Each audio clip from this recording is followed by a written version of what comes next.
John, we're joined by one of our favorites to deal with in any clubhouse, and that's Brandon Nimmo of the Mets.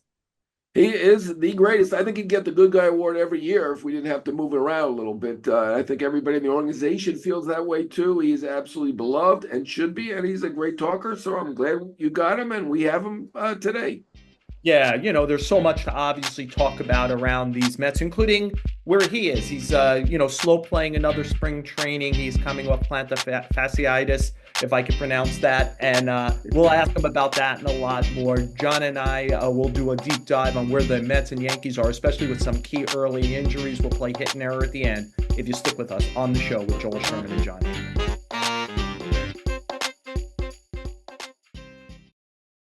Hey, Yankee fans, spring training is here and not to be missed. The New York Post has partnered with True Fan Travel to build the ultimate Yankee fan experience this spring down in Clearwater Beach, Florida. True Fan Travel is offering a 5-night stay at the Hilton Clearwater Beach Resort, tickets to 2 Yankee spring training games, and a meet and greet with former Yankee Lou Piniella. I've known Lou for almost 4 decades. He's a great storyteller. He would be a great person to be around to hear all the great stuff. I'll tell you one good Lou Piniella story that I really like. Lou was the manager of the Yankees a few times, obviously, 86 to 88. He didn't leave the organization. George Steinbrenner loved Lou Piniella. And so Lou stayed. MSG was broadcasting the games then, and Lou was part of the broadcast team in 1989. But because of who he was stature-wise in the Yankee organization and how everyone knew he was so close to George Steinbrenner, Lou decided that year he would never go in the clubhouse because it would look like maybe he was trying to Bigfoot or get the job, and he stayed out of the clubhouse. Dallas Green was the manager. Bucky Dent finished out that year after Dallas Green was fired. Lou stayed out, and you know what? It worked perfect for him. The Yankees didn't rehire Lou. The Reds hired Lou, and in 1990, the Reds won the World Series with Lou Piniella as their manager. So I'm sure Lou could regale you with stories about the Reds, how he used the Nasty Boys, but certainly his time as a player and manager of the Yankees. So join us on this special 5-day extravaganza from March 16th to 21st with access to an all-inclusive St. Patrick's Day party that includes food, drinks, and live entertainment. Yankee fans, you will not want to miss this trip of a lifetime. For more details, go to truefantravel.com or click on the link in the description below. John, knowing you, I know you're want to get all your work done really early, even though the game's starting on the West Coast. Luka Doncic back against the Mavericks tonight, Lakers. I know that you're planning your whole day around that like I am. So, I but had no idea. Good no idea. luck to Luca. No idea. I'm focused on baseball. That's I like revenge tours. All right. I So get it. you and I have done some flip-flopping in spring training. We could tell you're in spring training because we can hear the PA announcement in the background. I'll set it Where down. you are in Minnesota. But you're with the Yankees right now. I was with the Mets. We flip-flopped earlier. The Mets have had a couple of starting pitching injuries. And, John, it's hard to ignore that part of the success last year was they brought in Severino and Manaea. And not only did they pitch well, they pitched. They both made a lot of starts. They went from soup to nuts. They even went through the postseason. Already Manaea's hurt. They gave a $75 million contract to already Frankie Montas, who I don't think anyone would be shocked is hurt on a 2-year, $35 million deal. They're planning at some point in about mid-April to go to 6 starters. They're now down to 6 to make 5 instead of 8 to make 5, including 2 that were definitely going to be in Montas and Manaea. What do you think about it? And the idea of, do you try to solve something in March, or do you say, no, we built some depth, we're getting these guys back, let's go? Yeah, I mean, I've already written to go get Quintana. I don't know what nobody wants him. I think with the Mets, it's probably that they're at the Steve Cohen. I know he doesn't like the name, but Steve Cohen tax 110%. So I get it. If you give him $8 million, it's really about $16.8 million, something like that. I understand it's a lot of money, but at this point, I don't frankly understand why he hasn't been signed. He was really good for the team last year at a 3.11 ERA in the second. I keep reading. Don't panic. It's too early, but I'd be panicking. But, I grew up in the Steinbrenner era, as did you. I mean, right now, that rotation, which already looked okay, not great, now it looks particularly thin. At this point, Blackburn's coming off of surgery. McGill has been up and down. We've seen that. He has talent. Canning has not done it yet. So, I mean, they're going to need 2 out of those 3 guys to be ready to go. And I think that's too much to ask. Yeah, John, I think there's always this delicate balancing act. Like, we'll get to the Yankees in a bit here about third base, about Stanton. Like, how early do you go out and try to solve something? It costs money. At this time of year, if you're making a trade, it costs you prospects that perhaps you want to use when you find out what your real problem is in June and July. But when you're in the super heavyweight division like they are, you probably want to get off strong, though the Mets got off terribly last year and ended up getting to the NLCS. The Mets. So the question I would have, John, and I'm thinking out loud here, I wonder what you think is. Do the Mets think that they found something last year about pitching, that they know that they can keep guys generally healthy, which we haven't now seen so far this year, slash improve their stuff? They are so excited about Clay Holmes, for example. They always believed the stuff of McGill, and they think some maturity has come to him now where maybe he could slow the game down. Obviously, David Peterson took a large step forward. Kota Senga hardly pitched last year. If the problem becomes like, what if it's one more between now and March 27th, and you're down three starters? So I just wonder, do they have rightful belief or do they have arrogance right now? They Well, found something. hey, they did great last year. I mean, if they're pretty confident, I can't really blame them. Severino and Manaea were terrific. Peterson did take a step forward, and we had Hefner on the podcast, so friend of the show. We got to give him respect, right? He's done a great job. I get all that, but you look at the names there; they're going to need some miracles at this point. This staff, at least the rotation, does not look good enough at this moment. I think. I mean, I'm being honest here. Maybe they feel. Peterson certainly looked pretty good last year. Maybe he can be good. Holmes certainly looks really good. That looks like a smart one. Montas, I don't think you and I really understood that one to begin with. That might have been one to ask around a little bit on. I'm nothing wrong with it, but he is injury prone. It's not a shock. I do think it's 34 million. Don't give away another million on Montas. But in any case, I think they need some help. Hefner's great. Great that Peterson is improving, that Holmes looks good. Who knows with Senga? I mean, let's be frank. It was an ace 2 years ago. Last year, they really had communication problems with him, and who knows what's going to happen this year. But to me, for a $300 million team, they've got serious pitching questions. They do not look as good as Atlanta, which did nothing. Philly added Luzardo. They were already really good, so their rotation looks better. Of course, the Mets do have, if not the best lineup, I don't know if Alvarez is right, but one of the best lineups in baseball. They're going to have to score a lot of runs, I think, early. Yeah, John, I think it's something you've touched on before is, the Mets are lean heavily analytical, and on a piece of graph paper, Jose Quintana looks like one thing, and Frankie Montas, the underlying numbers on Frankie Montas, that's what his nickname should be, underlying numbers.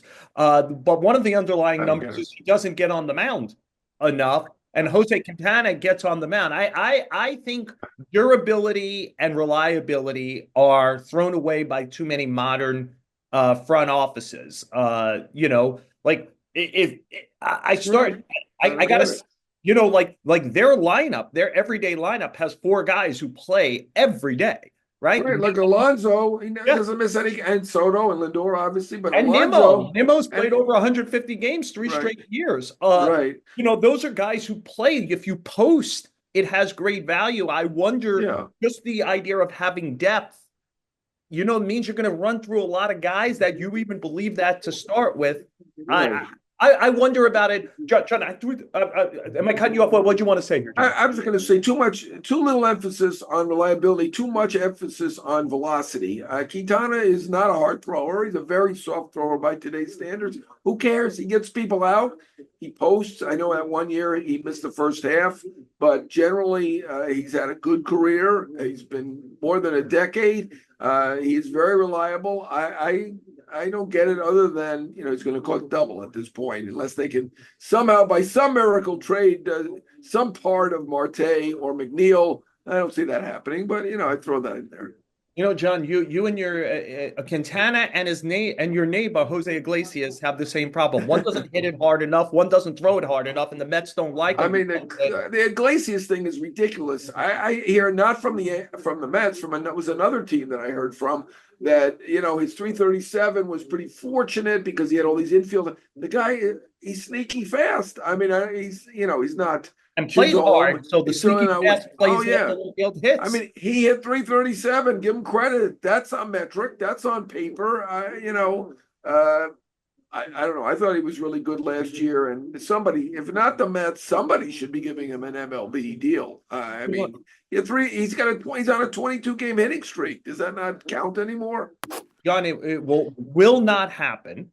But I wrote in my online column, which is, the on Post Plus once a week. I do usually a fake trade. And my fake trade this week was I asked, doesn't Marcus Stroman fit the Mets better than the Yankees? And doesn't Starling Marte fit the Yankees better than the Mets? Right now on the Mets, Starling Marte is the right-handed DH. Well, I mean, you face a lefty maybe twice a week. They're not Right, going to They're corner outfielders and Nimmo, as we mentioned. Soto play right. every day, so it's hard to get in the field. Whereas they could probably use a durable starter, especially who's been good in first halves, just to get him back to Manaea and Montas on July 31st. Conversely, the Yankees need a right-hand caddy for Jason Dominguez in left field, plus some insurance in case he's not good, somebody who could go and play.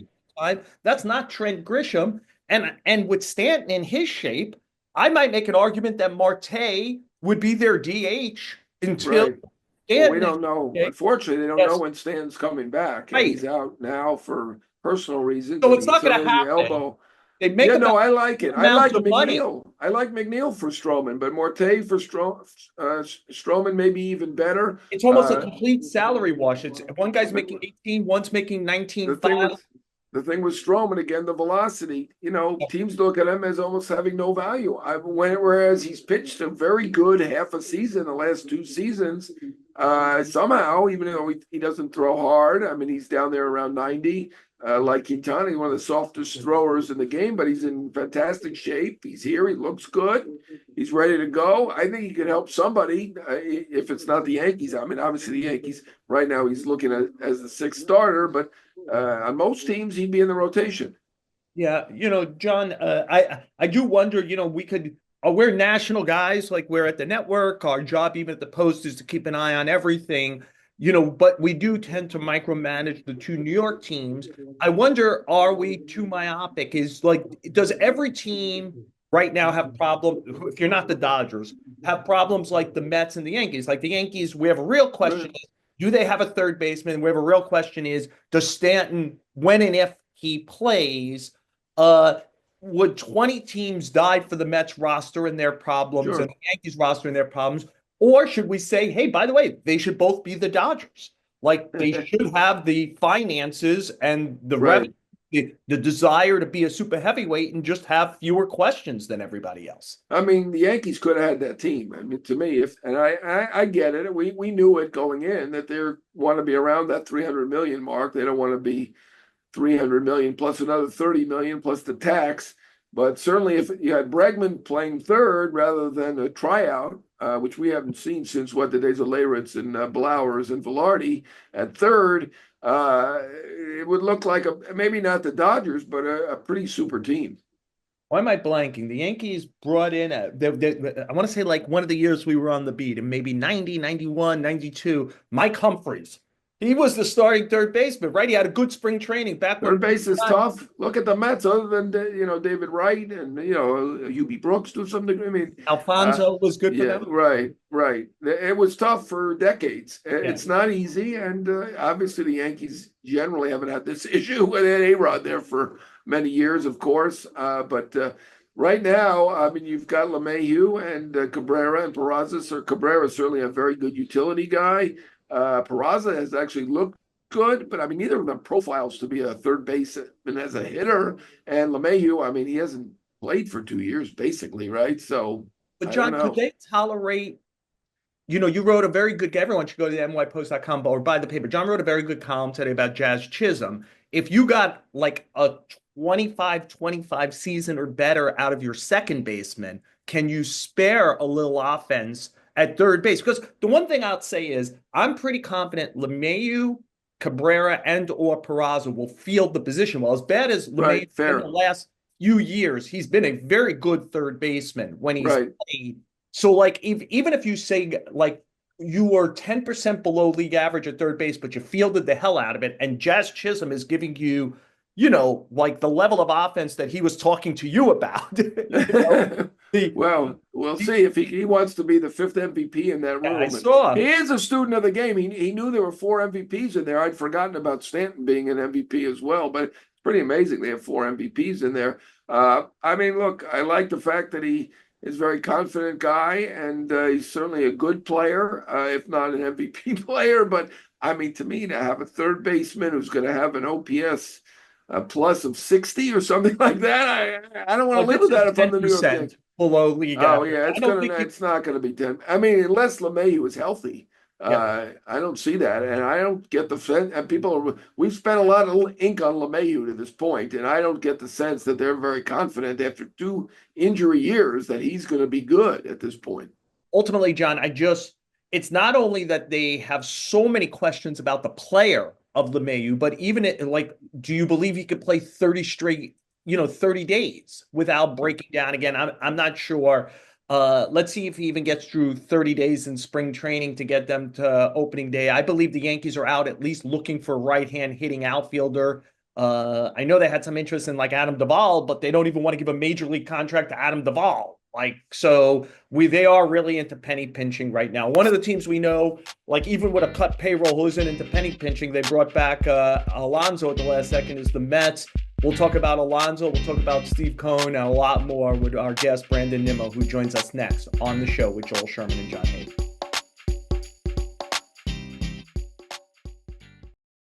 Brandon Nimmo, the longest tenured New York Met, joined them in 2016. The unofficial official spokesman of the New York Mets, which is why we love him joining us so much on the show. Brandon, thanks for joining us on the show with Joel Sherman and Jon Heyman. Thanks. Appreciate it, Joel. Thanks, John. Glad to be on here. Brandon, look, there's so much to talk about in and around the Mets these days. You're a real powerhouse, but I think it'd be unfair to do anything but to start with you. For this thing is you obviously had the foot stuff. I don't want to try to pronounce plantar fasciitis. It's going to be bad for the guy from Brooklyn. So you had that to finish last year. You've been taking it easy. It was interesting. You described yourself at 91%. Yes. Open spring training 2 weeks ago. Give us an idea. You've been slow playing spring training the previous 3 years. You've played 150 games in the regular season each of those years. Where are you in the progress towards March 27th and opening day? Yeah, no, we're in a really good spot right now. As you mentioned earlier, I've taken the last 3 years a little bit slower, and it's really benefited me and turned into really productive seasons where I'm on the field more.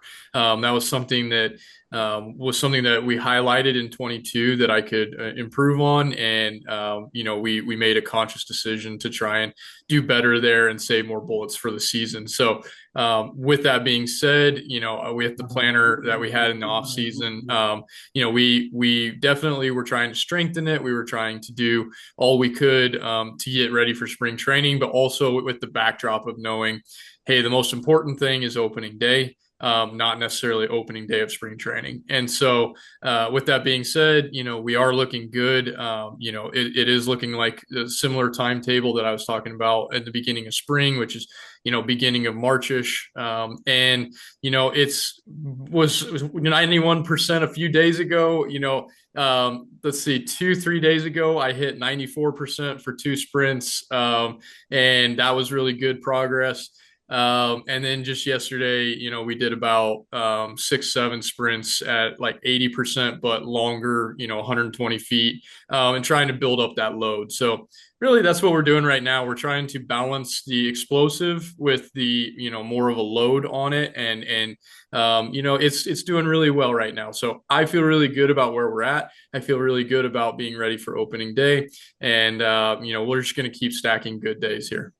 Yeah, I'm glad I understand what the 91% and the 94% mean now. They're actual real numbers. You're 94% of your normal speed. Very good. All right. Yes. Real numbers. We're not just guessing around here. When I first read that, I'm like, what, is this guy just kidding with us or what? But no, nice number. Yeah. I mean, I got to ask you, Soto. I mean, Yeah. you sing him up close now. Yeah. What are your thoughts? I mean, the guy can hit, right? Yeah, 100%. I was fortunate enough in 2022 to be around him when we were doing the lockout, and I was working out with him down at Boris's facility in Miami, and got to be around him and see how hard he worked, and just see how he goes about his business in a very, very professional manner.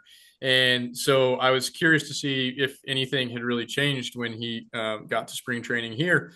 And all I saw was more of the same. He's a very, very good, very good hitter. Obviously, we all know that, but like the way that he goes about his routine is the same that it was honestly in 22. And if it's not broke, don't fix it. So I'm glad to see that. But it's just interesting to see that he has perfected this routine, and it's something that gets him ready to go each and every day. Just like brushing your teeth, at bedtime, it signals to your body, hey, it's bedtime. Well, when he goes through his routine, it's time to mash, and he goes out and he does that. And extremely hard worker, very focused. I'm very thankful to have him as a teammate now and not to have to compete against him. I love that he's, sitting right in the middle of our lineup, and then first at bat, goes out left on left and takes a deep sinker and takes it out to left center field. I thought that was, just a great way to start things off, and just very on brand for him, I believe. Brandon, you're in that hitting group with him early in the morning Yeah. when he goes through that routine. And again,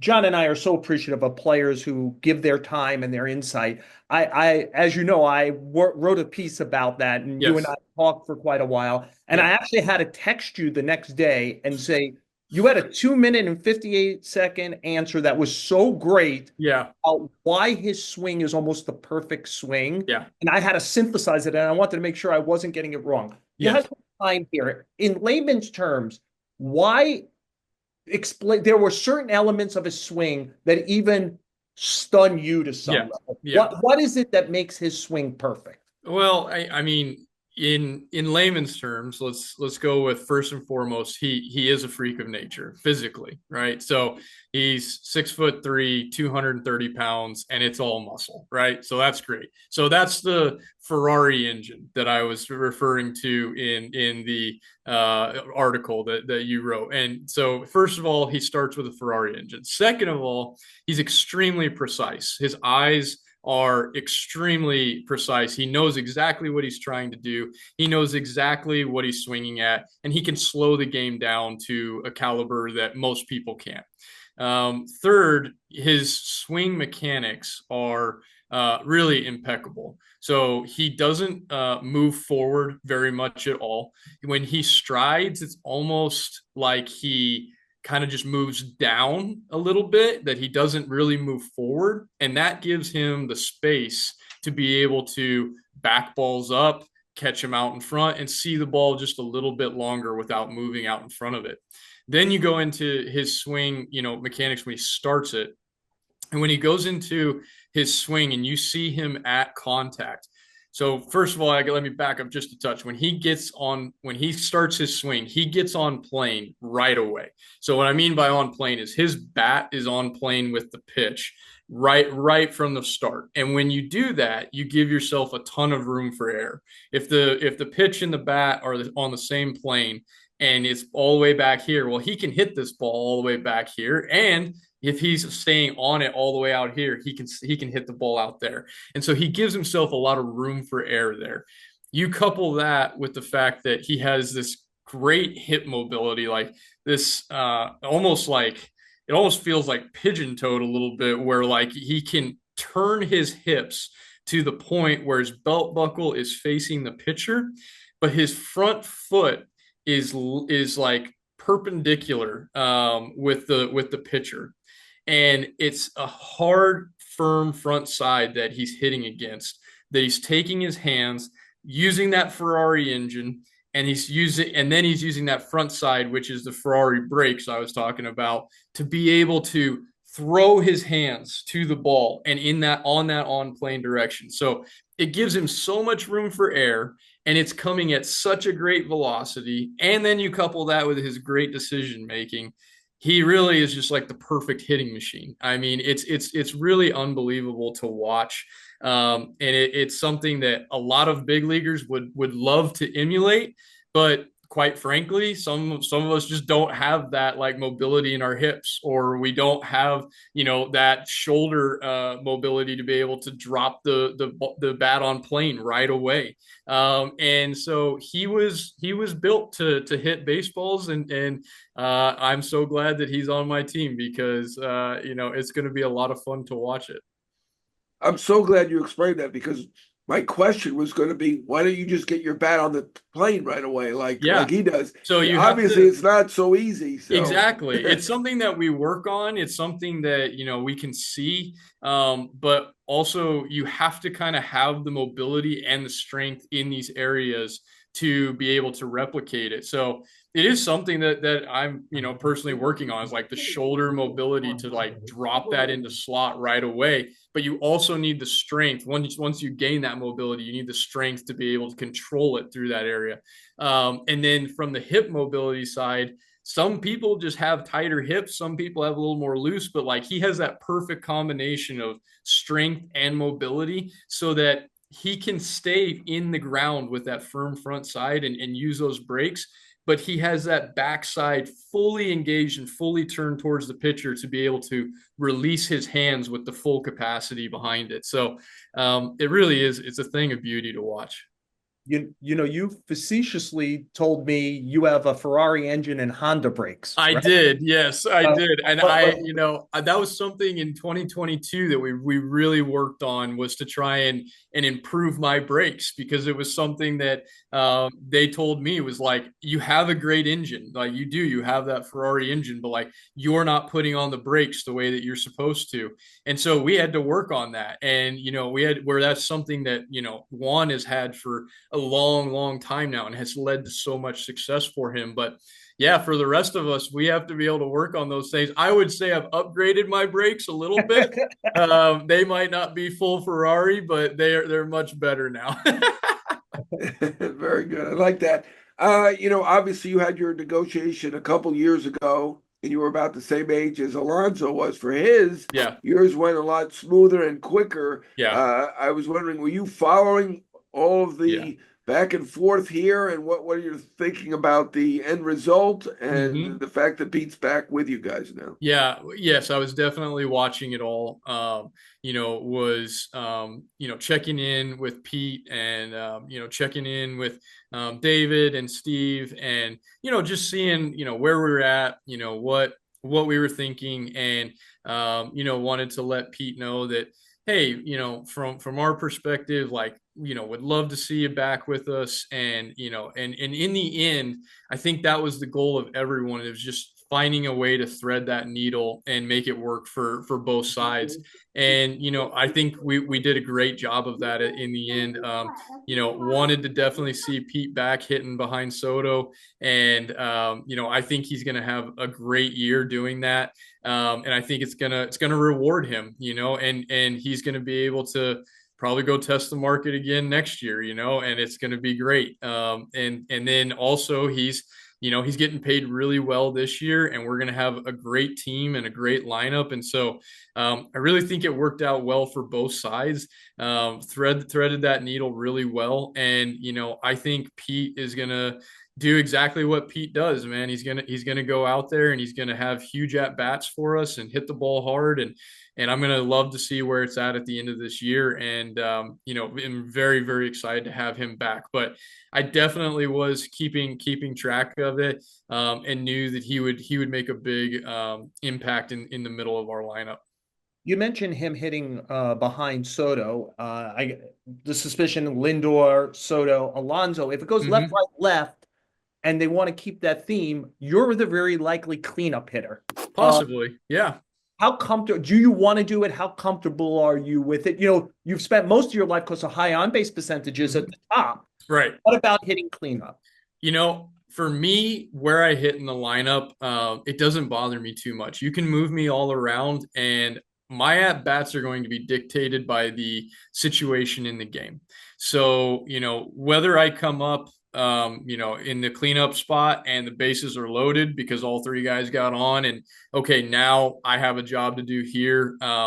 Or if it's, hey, they all got out and now I'm leading off the second, and maybe I need to see some pitches. Maybe we need to, just get something started and get on base. Like the game is going to tell you what that at bat should be, and it's going to dictate that at bat. So for me, I'm really not too concerned.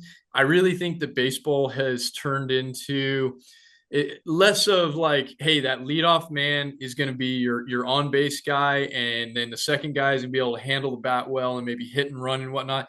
It's kind of turned into, let's get our guys the most at bats that we can possibly get. So, like, number one, you're probably getting 5 at bats, if not 6. And like, who do we want getting all those at bats, right? So that's kind of what it's turned into. And I'm okay with hitting wherever, because the situation will dictate what I'm trying to do at the plate at that time. And we've got some great hitters in this lineup, and depending on who's swinging it well and who's hot and everything, like, I think you could write this lineup a lot of different ways. But obviously you want Francisco and Pete and Soto getting a ton of at bats. And so I'll be happy wherever I'm at in this lineup, because it is such a great lineup. But I have no qualms with hitting cleanup. I have no qualms with hitting wherever they want me. Yeah, Francisco Alvarez said that this is the best lineup in baseball. So I think Vientos kind of agreed with him. Yeah, Obviously, there's some other lineups that are pretty good. Dodgers 100%. pretty good. What do you think the Mets lineup stacks up? I mean, I have a lot of respect for, the Braves lineup, the Dodgers lineup, the Phillies lineup. These are some great teams, and they have some really, really all around solid hitters. And depending on when you face them, any one of those teams, could be the best in baseball. I think that the Padres, did a really good job last year as well. And so, I would definitely throw us. We're definitely in that top tier, right? I mean, we're top 5, I think, and depending on how this all shakes out, and we all have to be healthy. But you write it down on paper right now. I definitely see us as a top 5 offense. The rest that's going to take us over the top and become one, number 1 or number 2, wherever you want to say, is, the chemistry between us of being able to get jobs done, maybe sacrifice, an at bat, but in order to get an RBI across, or to get move a guy over, having a feel for the game, maybe, going up there and being a little more passive in a situation where, the pitchers are, not really getting around the zone that much. And just really reading the game. I think that's going to be something that takes us over the top. And since we have a few, just a few new guys in the lineup, I know that cohesiveness is going to have to be a big part of it. So you can write down on paper great lineups, but it doesn't automatically make them a great, lineup to face as a pitcher. There's definitely, differences between good hitters and great hitters and, average hitters, but you almost have to pull on the same end of the rope and kind of have this plan that you're going to execute against this pitching staff, and your ability to execute that as a whole is what makes you a good offense, because ultimately it's putting runs on the board, right? And one guy can't do it all. So we need everybody pulling on the same end of the rope and having good at bats and wearing down on some pitchers. And then at the end of the day, at the end of the season, we can make our cases from there. Now, Brandon, at the beginning of this, I mentioned you're the longest tenured Met. You've been with the team since 2016. And so you've seen some stuff. Yeah. And something you said in the midst of the champagne celebration after beating the Brewers has stuck with me. We've talked about it a few times since then, which is you said a sentence, I'm going to be close to verbatim. Steve and Alec Cohen aren't messing around. Yeah. Want to be they don't want to be the little brother in New York. No. They don't want to be the other team to anybody. Yes. What does that mean to you?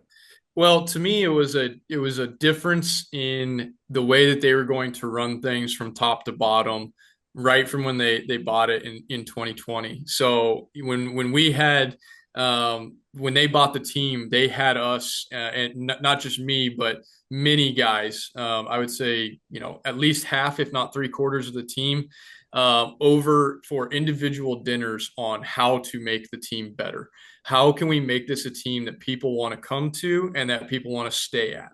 And we gave the feedback, and immediately the next year you saw things implemented that were talked about at those dinners. Their ability to take in information and act on it right away, I think makes this organization really, really special, and their will to want to be, like I said, they don't want to be the other team in New York. They want to be able to bring people like Juan Soto, to this team and want people to be a part of this organization. And from that attitude and from that place of, wanting to win a World Series, they are willing to do whatever it takes in order to do that. And from that, they've ran this business, kind of like a small family business, honestly. Like, they're around all the time. They're very accessible. And when we bring up anything that needs to be changed, they get right to it. And so, this willingness to adapt and learn, and then in order to be a world champion and to be number one, I think is what makes being a Met really, really special right now. And so to go on the run that we went on last year, I think was a great stepping stone. Obviously, it's not the end result that Steve or Alex want, overall, but they also understand that there are steps to this process. It's not just a all in one thing and you just complete it all right away. That would have been great. But Steve even told me, in this offseason, like, it'll just make it that much sweeter when we do it. So I think it starts with their willingness to do whatever it takes in order to be world champions, and from there, they're very attentive and very quick to act on whatever that takes. You said there are steps in the process. I think the Mets took an extra few steps last year that were unexpected. Right. This year there are pretty high Yeah. expectations. Where is his team in this process? Now I know Steve said when he bought the team that he'd like to win within 5 years. I think this is year 5. I don't Yeah. know. Yeah. What do you No, think? that's true. That's true. And this team is built for one reason, and it's to win a World Series. Now, you know, that's a lot easier said than done. And what this team is going to have to do is accept the expectations, embrace them, and then learn to play with each other. Like I kind of said about the offense, like, we've got to learn to pull on the same end of the rope, and we've got to learn to really just embrace everything that New York and this market and this team and this expectation, everything that it is, we've got to embrace it and just take it in stride and understand that these games are won one pitch at a time. You can't look too far forward. You have to start right from game one. And honestly, we're looking to start right in spring training. We're all going to start playing together here pretty soon, and we're going to start working on those things right away. But it's definitely no secret that this team was built to go and win a World Series. But you can say that all you want, and you can write it down on paper, and it looks good. But ultimately, it's up to us to go out and execute and to take care of business and prepare the way that we all know how, and pull on the same end of the rope. Brandon, you talked about getting off well. The injuries to Montas and Manaea are not supposed to be long things. Right. They are to begin the season. They were going to be 2 of your 5 guys Yep. to open, and eventually 6 when you get to mid-April. Yep. How concerned are you? Because that was the issue. Like, once you sign Soto and back end it with Alonso, John's asking about, is this the best lineup? The question's really been about the ability and stability of this rotation. Yeah. What do you think? Well, I think that's why we went and got depth. David knows that pitching is volatile with injuries. You're gonna have things happen throughout the year where a guy is gonna have to miss starts. maybe even a few. And so, for me with Sean and Frankie, hey, I would rather them get these things right now than, go and push them and have them turn into season long things. So for me, that's part of the depth that he went and got. We went and got Griffin Canning. Clay Holmes is looking really great, as he's coming out to try and be a starter. We've got Senga who's back to being healthy, and we just need him to keep stacking good days. And if we can just keep these guys, I think things are going to happen throughout the year. I don't think this will be the last of it. But there's a reason that you have this depth, and you have guys like Tyler McGill, and Peterson really stepped up for us last year. And we're going to have to probably have another young guy, step up and do something that maybe wasn't expected. But you can look at the Dodgers last year and all the injuries that they had, and they found ways through it. And that's what we're going to have to do as well. It might not be the prettiest thing all the time, and it might be piecing some things together. And, we're probably not going to get it right every single time. But I think what we're going to have is we're going to have, some unexpected people step up. And then also, you're going to have to just kind of piece it together, kind of like the Dodgers did last year. And I think that's something that David knew going into this and that's why he built that depth was so that we could have good competition in spring training. And then if something happened, you have those guys that it's not just throwing, someone to the wolves out there. Like we have guys that have competed in the big leagues for a while now, and so we're going to rely on them heavily. And it's not just going to be 5 guys that get this done throughout the season. It might look like 8 or 10, and that's just the way pitching is now. And it's what makes it so valuable. I don't want to jinx anything. You talk about that, but you, Alonso, Soto, and Lindor are 4 of the top 11 guys in plate appearances over the last Wow. 3 years. Wow. Like 4 of the most durable guys. Like sometimes I think we forget the value of just being on the field with your best guys. Yes. And you've been part of that. As a way to wrap up, Brandon, I wonder if the last thing I could ask is this. Again, you've been here a long time, and you're a very positive guy. Yeah. I wonder if it's even a different level this year. Do you expect to actually win the World Series this year? Yeah, for sure. I mean, for me, that's what this team was built for, and that's what we set in for every spring training for. Even last year, we knew that, hey, we are a good team, and we get to pulling on the same end of the rope, and we can do this thing. Because like you said, I've been around for a little bit now. I've seen, the Washington Nationals happen where, they didn't start out that well, and then all of a sudden they all get to clicking. Somebody comes up and does expected things, like a Soto or, like Iglesias for us and Vientos for us. And, I just know that going into a season that you don't know what's going to happen, but that's what you can count on, is that you don't know, and there's going to be surprises, and that it's going to be a dogfight each and every day. And so I come into this spring training knowing that this team is extremely capable of winning a World Series. And it's just going to come down to each and every day, us going to fight, us going to that dogfight and clawing for every inch, because nobody's going to just give it to us, right? We're going to get everybody's A game, and everybody is going to come after us, and they're going to want to get Soto because he's got this big contract. It's the same thing that was going on with Ohtani last year, but guess what? Ohtani had a great year, and the Dodgers ended up winning the World Series. And I don't think there's any reason that we can't do it either. The Dodgers went out, they had a great offseason. They added more people to an already World Series team, and that's awesome. But we also know that, we were right there with them last year. And, we know we were only just a few pitches away, one or 2 games away. And we went and we made some real impact decisions this offseason.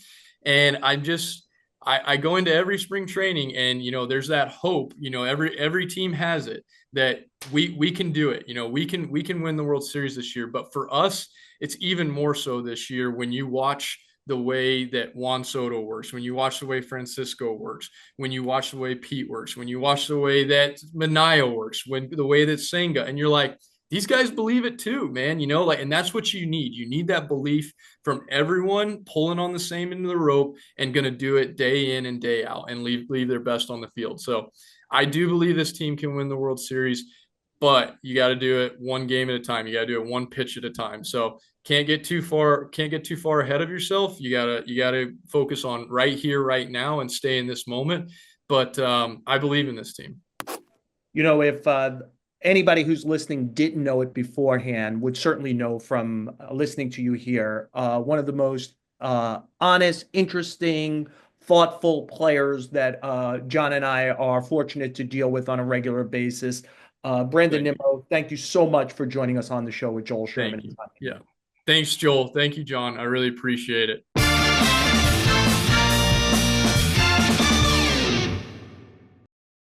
John and I, of course, thank Brandon Nimmo for joining us on the show. John, it's hit or error. I'll go first. Talking about first, Juan Soto homered in his first at bat as Met. I did a deep dive on Soto's routine that he goes through. I love doing that kind of story because people open up to you. Eric Chavez, his first hitting coach, Troy Gingrich, who kind of created the routine when in the Dominican when Juan was 16 years old. Great discipline, great insight, I thought, into kind of the laboratory where Soto makes it. But I thought in one at bat, John, why I'm giving it a hit, and it was a home run hit, is because Soto just showed so much about Soto, right? He is completely unflappable. So it's his first at bat as a Met. He's down 1-2 in the count, and the second strike is a 90-mile-an-hour fastball. And it's like we saw all these at bats last year, John. It's not like watching them in Washington or San Diego when you're watching every at bat. Well, this is an AI program standing in the batter's box. He's like a cyborg. He's learning pitch to pitch to pitch, and he's got such a great hitter's mind. And he kind of just knows, in the way that he knew Hunter Gaddis was going to, after all those sliders, was going to throw a fastball in the ALCS Game 5 last year. He knows this kid's coming back with a fastball again and doesn't miss it. And then that last thing about him, if he's introducing himself to Met fans, he hits the ball with such backspin, especially to the opposite field, that off the bat, you would have said, wow, Juan Soto's going to hit a double in his first at bat. The ball went 426 feet. It flew beyond the fence, way beyond where you initially thought it. So it's unflappable, kind of a cyborg in the batter's box, and just the most unbelievable golf ball-like backspin. You could see he did it all in the first at bat as if to say, here I am, Met fans. Well, he's a hitting genius, and that explains partly why he got the $765 million. I mean, he was open to going anywhere. Obviously, there were other factors involved in it, and both New York teams involved. It did come down to the two New York teams. Very good. And Joel wrote a great story that's in today's Post, looking at his whole routine. It's fascinating to read. Talk to a guy who's now, I think, a Class A coach with the Reds, who knows him very well and grew up with him, or taught him when he was really young. And Eric Chavez and other people around the Mets, and Nimmo, who obviously we just talked to. I'm going to give a hit as well. I was there early for Soto, but I'm going to give a hit to the top three in the Mets lineup. It is fantastic, right? Lindor, Soto, Alonso. I mean, I don't know if it matches or beats the Dodgers. I think that's always the question. Is anybody better than Dodgers at anything anymore? But I mean, obviously they got Ohtani, Betts, and Freeman, but it's pretty special to have Lindor, Soto, and Alonso. I think Lindor is going to be a Hall of Famer. I know Soto's going to be a Hall of Famer, and I'm not ruling out Alonso. I don't care if he wasn't loved on the free agent market. The guy did hit 226 home runs in the last 6 years for the Mets, more than anybody else in the National League. He is driven, determined, reliable, as we've talked about. And I mean, it's a pretty special top three. And maybe that's why, and I know we knocked on the Mets earlier, or at least expressed some concern about their rotation. Maybe that's why they're not panicking. They feel like they're going to outscore everybody, and maybe they will. You know, John, I don't know if you know or not. I literally wrote about the top three guys in the lineup for my plus column this week. That was Oh, the see? All lead to right, the there you thing. go. You're And way here's ahead the of me. thing. I'll test your memory because I thought the one that was going to It's not stand good. out in their It's history was 2006. You right. know what I had forgotten? Paul LaDuca hit second for that team. He had a good year. How did David Wright not hit second? It was Right, Wright, LaDuca, Beltran, Delgado, Wright, and LaDuca right. had a great year, but there's Delgado and Wright hitting fourth and fifth, maybe not getting up in the first inning. So Paul LaDuca, and it turns out the best one, two, three, and it's a nice little memory because of Ricky Henderson. I had forgotten how good Ricky Henderson was in 1999. He had like a Right. 470 They've been huge. Yeah, on he was base in the percentage out of the leadoff spot. So it was him, Alonzo Olerud is the best combined OPS for a 1, 2, 3 in Mets history. I think that goes down this year with Lindor, Soto, and Alonzo. Alfonso. You're talking about Gardo, right? Did I say Alonso. I'm sorry, Yeah, Alfonso. that's all right. Well, that's the way I heard it. Maybe my hearing may be going. No, My no, no, memory's no. definitely going, but maybe my hearing is going too. But I don't have any memory for any of this stuff. But the world has changed. Loduca was a good little hitter, but in today's game, the best hitter in your team often bats second, right? And I think it'll probably be Judge with the Yankees. That's the way Boone's leaning. I think he might want to go to third, but he does whatever they want him to do. He's a great captain and team guy, so.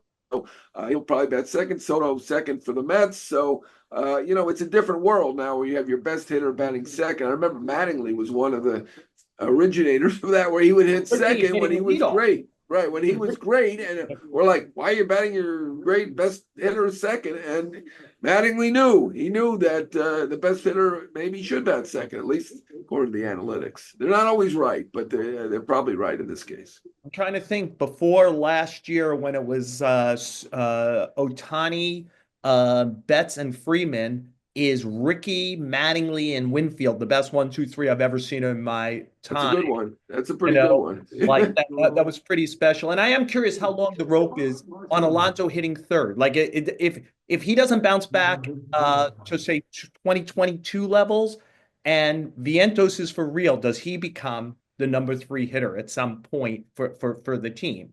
You Yeah, know, I mean, I think it's possible at this point. I mean, I wasn't there more recently than you, but I mean, are they going to have Nimmo four and then Vientos because Nimmo's left-handed? I think that's the way that things are leaning right now.